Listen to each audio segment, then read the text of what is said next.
Have you ever sat across the table from someone you trusted your whole life and watched them betray you right in front of your eyes?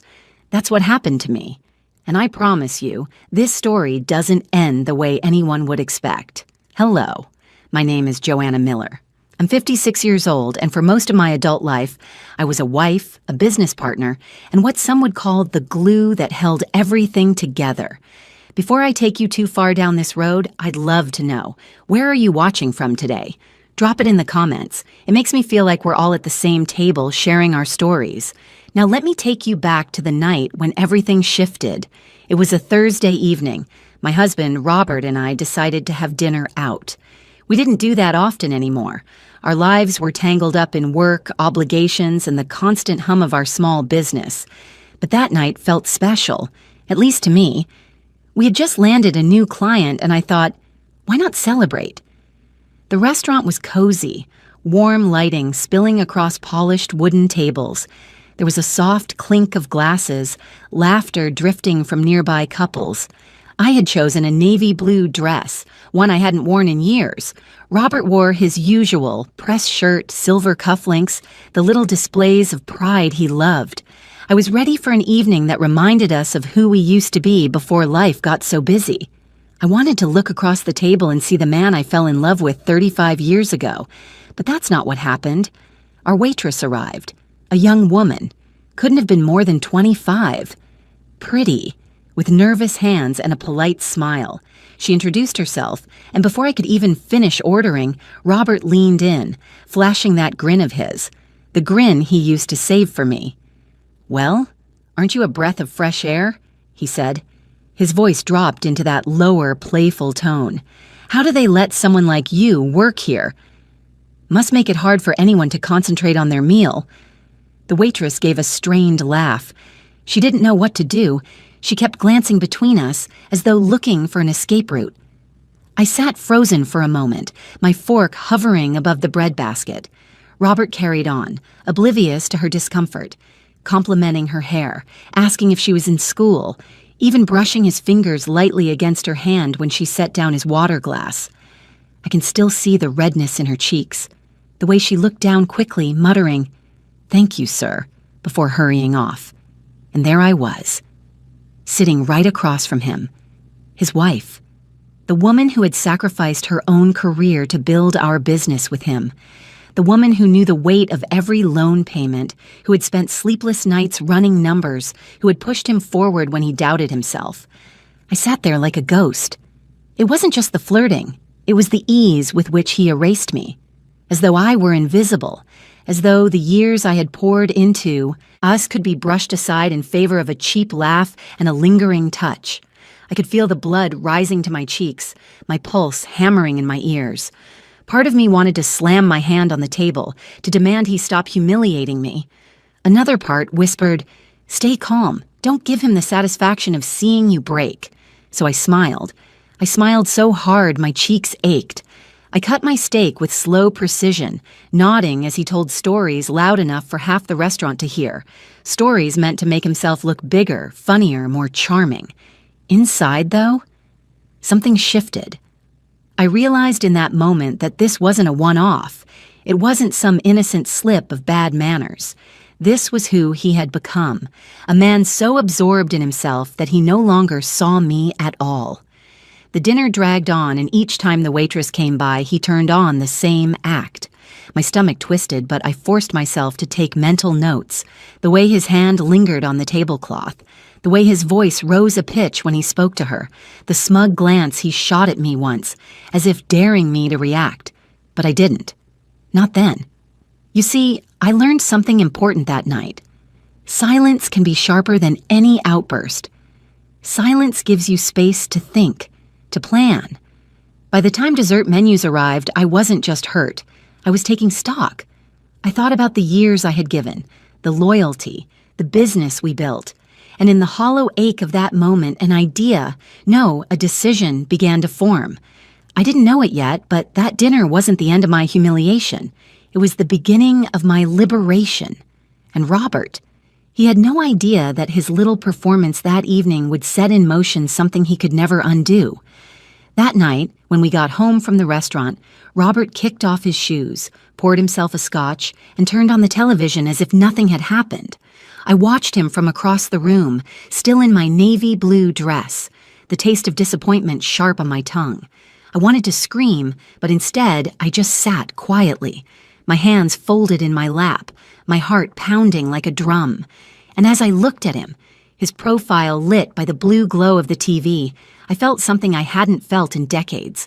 Not anger, not sadness, something colder, distance. For 35 years, I had been his partner, not just in marriage, but in business, in life. We had started from nothing, truly nothing. Our first office was a corner of our garage. I managed the invoices, answered calls, and drafted contracts while rocking our baby daughter's cradle with one foot. Robert was the face, the salesman, the one who shook hands and charmed clients. But behind all that, it was me. I kept the books balanced. I kept the schedules tight. I kept the lights on when things got hard. And in return, I thought I had his respect, maybe even his admiration. But when I replayed that dinner in my mind, the laughter that wasn't meant for me, the dismissive glance he gave when I tried to join the conversation, I realized something painful. He hadn't respected me in years. The signs were there all along. I remembered the Christmas party last year. I had arranged everything, catering, decorations, even little gift bags for the employees. When Robert got up to give his big speech, he said, "I couldn't have done this without my incredible team." He thanked the managers, the new intern, even the delivery guy.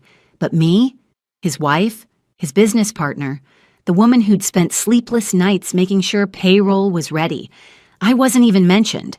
I remembered the way he'd wave off my ideas during meetings. "Joe, we'll handle this later," he'd say in front of everyone. Later never came. It was like I had slowly faded from his story. That night, I tried. I really did. I asked him softly, "Robert, do you think maybe you went a little too far with that waitress tonight?" He didn't even look at me. He chuckled, sipped his scotch, and said, "Oh, Joanna, you're overreacting again. Can't a man have a little harmless fun?" "Harmless," I repeated. My voice cracked, but he didn't hear it. Or maybe he did, and just didn't care. He turned back to the television, the conversation dismissed as quickly as I had been at dinner. And that was the moment the seed planted itself. Not anger, not revenge, something sturdier. A quiet resolve. If I was invisible to him, maybe it was time I stopped living my life in his shadow. I went to bed early that night, staring at the ceiling in the dark. My mind ran through every sacrifice I'd made, how I had given up my own ambitions, how I had bent myself into the shape of the wife and partner he needed. I thought about the business, our employees, the reputation we'd built. And then I thought about the numbers, the paperwork, the contracts. Robert might have been the face, but I was the backbone. I knew every account, every client, every clause in every contract.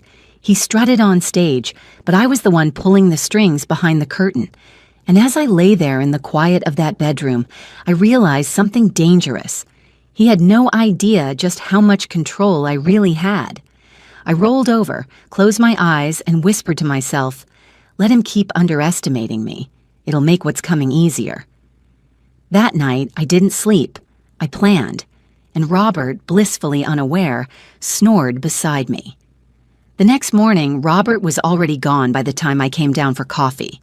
Typical.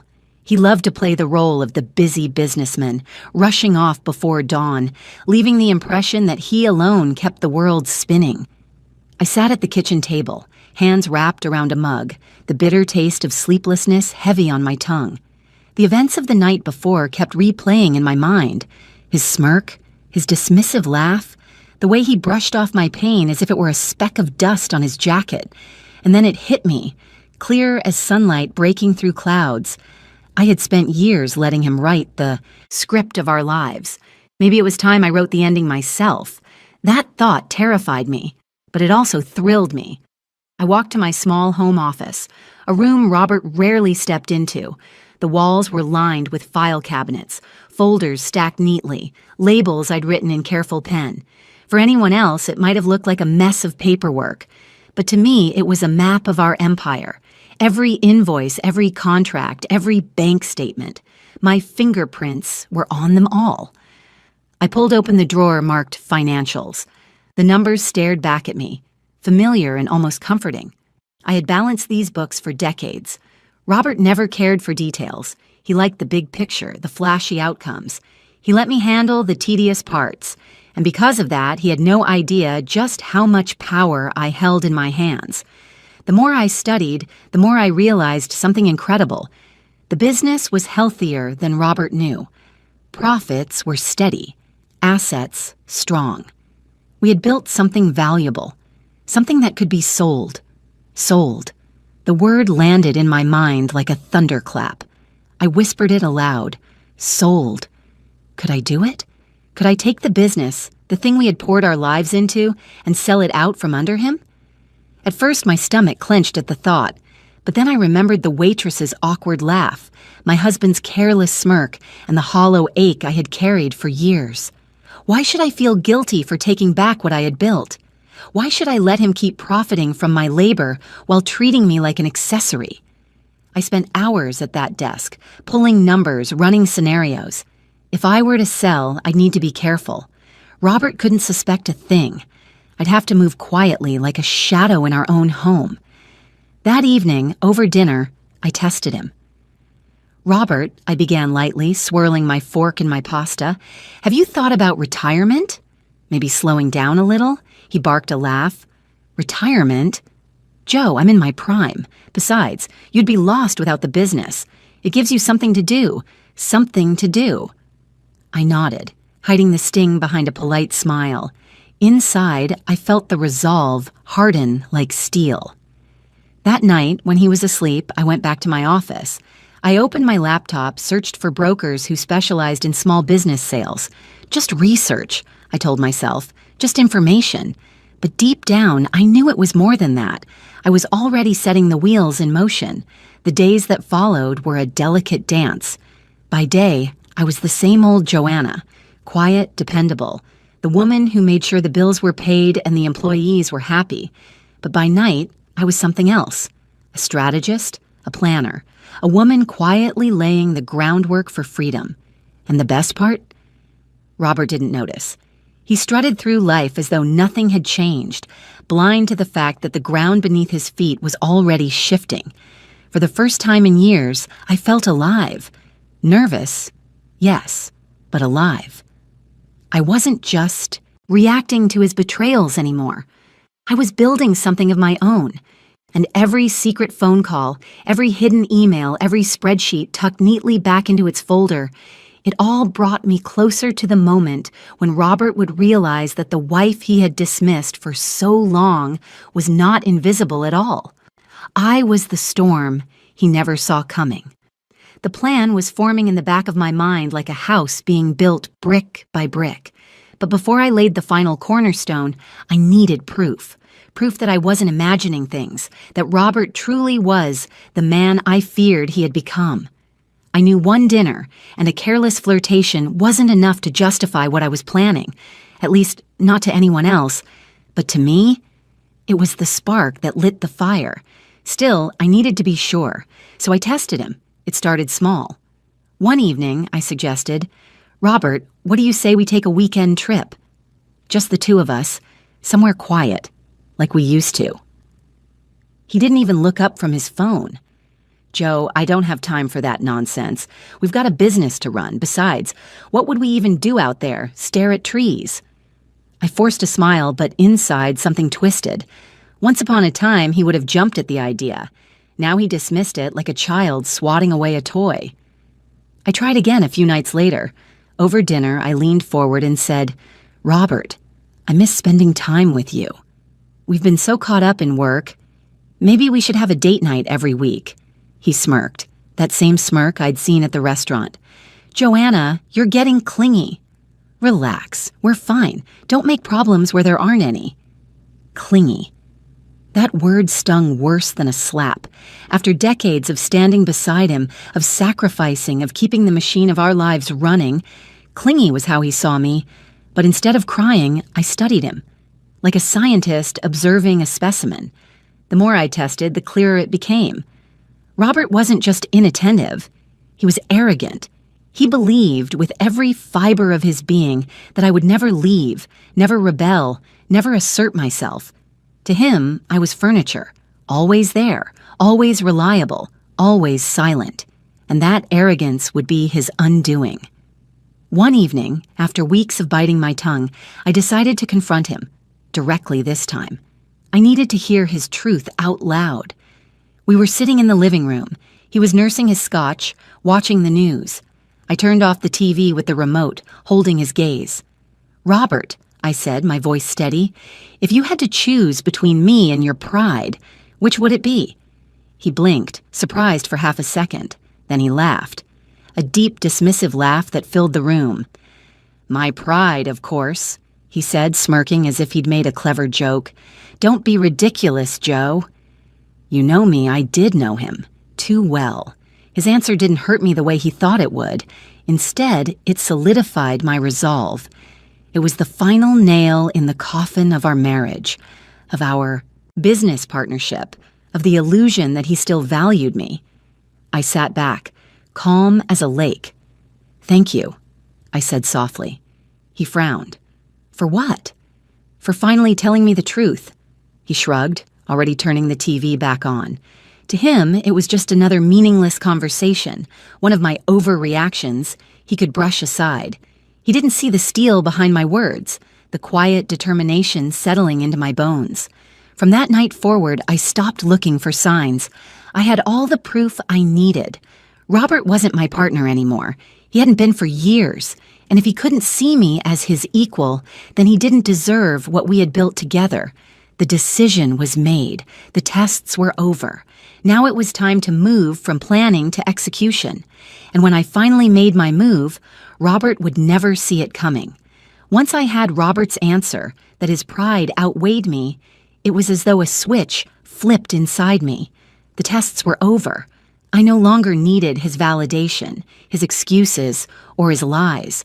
What I needed was freedom, and I knew exactly where to find it.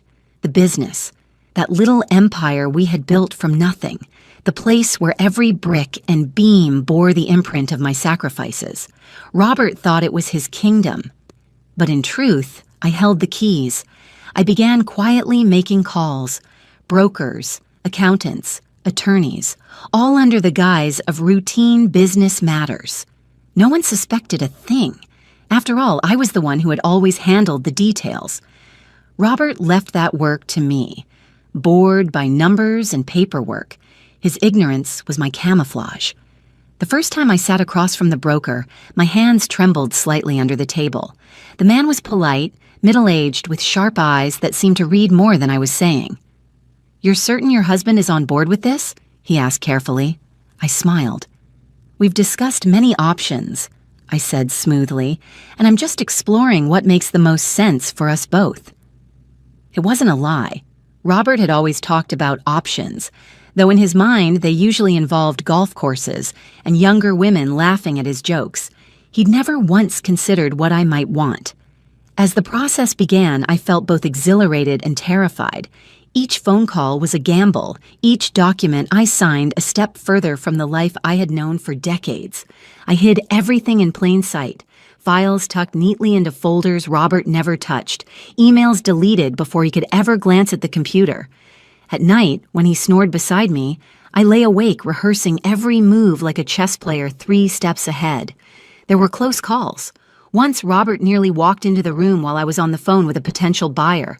I slipped the receiver down, heart pounding, and asked him if he wanted coffee. He grumbled yes, and just like that, the moment passed. Another time, he caught me studying financial documents at the kitchen table. "Joe, you're always buried in numbers. Why? Don't you let me worry about the big picture, huh?" I smiled sweetly. "Because someone has to make sure you look good, dear." He laughed, completely missing the double edge in my words. Weeks turned into months, and the plan gained momentum. Offers came in. Negotiations stretched late into the night.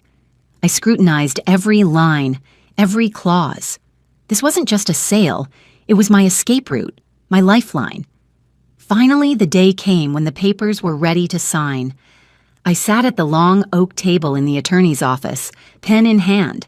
My reflection stared back at me from the glossy wood, a woman who had given 35 years to a man who treated her like an afterthought. The pen hovered for a moment. My chest tightened. Was I really about to sever the cord tying me to the life I had known for so long? Then I remembered the waitress's uncomfortable laugh, Robert's smirk, his words, "You're getting clingy." I signed. The ink flowed smoothly across the page, like the closing of a door. By the time I left that office, the business was no longer ours. It was mine. And soon, not even that. The funds were transferred into an account under my name only, secured where Robert couldn't reach them. It was a strange feeling walking back into our home that evening. Robert greeted me with his usual distracted smile, poured himself a drink, and asked about dinner. He had no idea that while he poured scotch into Crystal, I had poured the life we built into my own escape. But I wasn't cruel. I couldn't simply vanish without leaving something behind. So I wrote him a letter. I placed it in a sealed envelope, tucked neatly in the desk at the office he rarely visited. On the front, in careful script, I wrote his name. Inside, I told him the truth in the simplest words possible. You flirted with a waitress while I sat there. You've been flirting with life while I built it. I took back what's mine. Don't look for me. Then I set the envelope aside, knowing the day would come when he'd find it. And when he did, the empire he believed was his would already be gone. The night I signed those papers, I barely slept. Not because I was worried, but because for the first time in decades, I felt something foreign coursing through me. Freedom. I had the funds secured, the letter written, the business sold. Now there was only one step left, to disappear.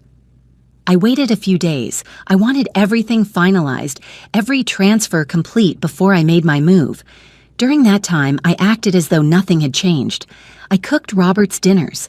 I nodded when he rambled about his big plans for the future. I even kissed him goodnight. But inside, I was already gone. One Friday morning, I woke before dawn. The house was quiet, Robert still asleep, his steady snore rumbling down the hallway. I slipped into the closet and pulled out a single suitcase. Just one. I didn't want clutter. I didn't want baggage, literal or otherwise. A few clothes, my passport, some family photographs that meant something to me, not to him. I walked softly through the house, pausing in the kitchen for a final cup of coffee. I sat at the table, staring at the steam rising from the mug, and felt no sadness, only relief. Before I left, I placed my wedding ring on the counter, not out of spite, out of closure. That chapter was finished. Then I carried my suitcase to the car, slid behind the wheel, and drove. I didn't look back at the house. I didn't glance at the driveway. I didn't give myself the chance to second guess. I drove straight to the train station in the next city over. Robert would assume I'd taken the car somewhere for errands, maybe visiting a friend. He'd never imagined me boarding a train with a one-way ticket.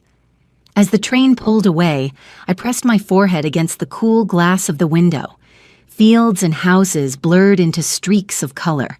My chest loosened, as though years of weight had suddenly lifted. I had chosen a coastal town Robert always hated. Too quiet, he used to say whenever I suggested it for vacations. That was exactly why I went there. Quiet was what I needed. Quiet and distance. When I arrived, I rented a small apartment above a bakery. The first night, I opened the windows and let the scent of bread and salt air wash over me. I unpacked slowly, carefully, making the space my own with just a few touches. A framed photograph of my daughter, a vase of fresh flowers from the market. The next morning, I woke up at sunrise and walked down to the shore. The sand was cool beneath my feet, the gulls crying overhead. For the first time in decades, I wasn't Robert's wife. I wasn't half of a business. I wasn't invisible. I was just Joanna, and I liked her. I began to build new routines. Morning walks by the sea, afternoons with a book at a little cafe where the owner quickly learned my name. Conversations with strangers who knew nothing about my past, who didn't look at me through the lens of Robert's shadow. Every day I felt myself growing stronger, lighter, more alive. There were moments of ache, of course. 35 years is a long time to let go of, even when it's broken. Sometimes at night, I would roll over and expect to hear Robert snoring. Sometimes I caught myself reaching for the phone to share a piece of news before remembering I had no reason to. But those moments faded quickly, replaced by something far sweeter: peace. And back home, Robert had no idea where I was. I imagined the scene often. Him walking into the office, only to find strangers sitting at his desk. Him rifling through papers, confused, angry, then finding the envelope with his name on it. His pride, his arrogance, his certainty that I'd always be there, shattered in a single moment. But I didn't linger on that thought for long, because my story wasn't about him anymore. It was about me. And in the quiet of that seaside town, with the waves rolling in and the gulls crying overhead, I finally understood something. Disappearing wasn't running away. It was stepping into the life I should have claimed years ago. I had been gone for nearly a week when I imagined the moment Robert would finally walk into the office. It played in my mind like a film I'd seen too many times, each frame sharp with detail. He'd stroll in with that puffed-up confidence of his, expecting the world to bend around him. He'd nod at the employees, glance at the calendar, and settle into his chair, only to find someone else already sitting there. I pictured his frown, his confusion, his voice growing sharp. What the hell is going on here? And then the truth would unravel. The business wasn't his anymore. The papers were signed. The sale was complete. Everything he thought he owned, gone. I could almost hear the crack in his voice when he asked for me. But I wasn't there. Only the envelope resting neatly in the desk drawer, waiting like a snake, coiled in the dark. When he finally opened it, his hands probably shook. I like to think his heart skipped a beat as he saw my handwriting, so familiar, so careful. Inside, just a few lines, enough to slice deeper than any argument ever could. You flirted with a waitress while I sat there. You've been flirting with life while I built it. I took back what's mine. Don't look for me. No anger, no accusations, just truth. I wasn't there to see his reaction, but I didn't need to be. Because the beauty of it all was that Robert thrived on control, and I had taken the one thing he never expected me to touch: his empire. In that single moment, I knew I had broken him in a way no public fight or divorce ever could. He had spent years dismissing me, mocking me, treating me like furniture in his world, and now the very woman he underestimated had outmaneuvered him. That thought didn't bring me joy. Not exactly. Revenge wasn't my fuel. What I felt was satisfaction, a deep, quiet satisfaction that justice had finally been served, not in courtrooms or with shouting matches, but with a pen, a signature, and a carefully placed letter. For weeks after, I heard nothing. No calls, no letters, no visits. I knew he must have tried to track me down, but I was careful. I had chosen a town where no one knew my name. My accounts were secure, my movements discreet. Sometimes, sitting by the sea, I wondered what he was doing. Was he raging in his empty house, drinking too much scotch, trying to charm someone else into filling the void I left behind? It didn't matter, because I wasn't his concern anymore.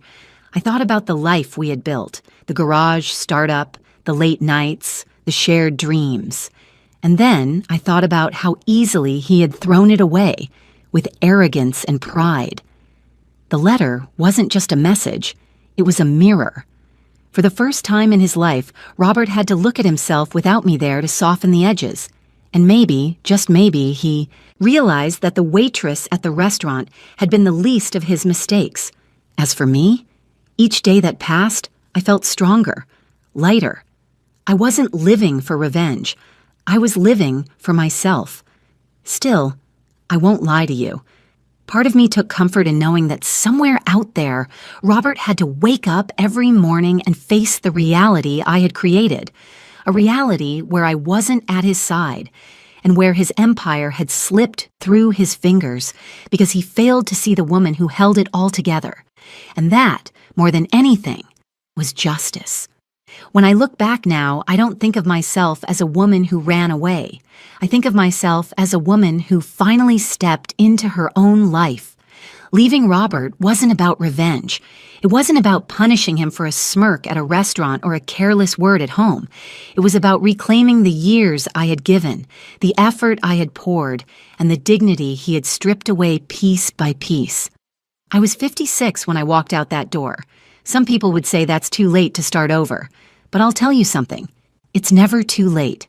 Life doesn't hand out expiration dates for happiness. Yes, it was terrifying. Yes, I still had nights when I woke up and wondered what he was doing or if he ever truly understood what he had lost. But fear fades, and regret fades too. What stays is the peace of knowing I chose myself. I learned that we don't have to stay invisible just because someone else refuses to see us. We don't have to shrink ourselves to fit into a marriage, a business, or a life that no longer honors us. And to you, the one listening right now, maybe you've been dismissed, overlooked, made to feel small. Maybe someone has convinced you that your role is to support, to sacrifice, to stay quiet. Let me tell you, you are more powerful than you know. And sometimes, it takes one act of courage, one decision, to remind the world and yourself of who you really are. So I'll end with this. Don't wait for someone else to value you. Don't wait for someone to hand you your worth. Take it back, because you are never too old, too late, or too invisible to change your story. Now tell me, if you were in my shoes, what would you have done? I'd love to hear your thoughts.